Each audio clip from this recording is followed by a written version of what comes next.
അകതാരിൽ നീ അലിവോടെ നീ എഴുന്നള്ളി വന്നിടണേ.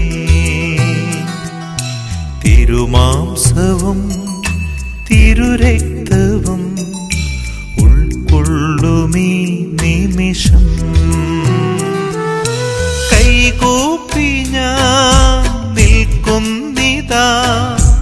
എന്നാത്മം ഞാൻ ഏകുന്നിതാ എൻ്റെ ജീവന്റെ ജീവനാഥ.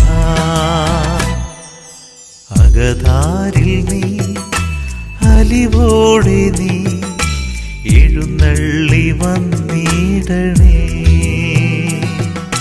തിരുമാംസവും തിരുരക്തവും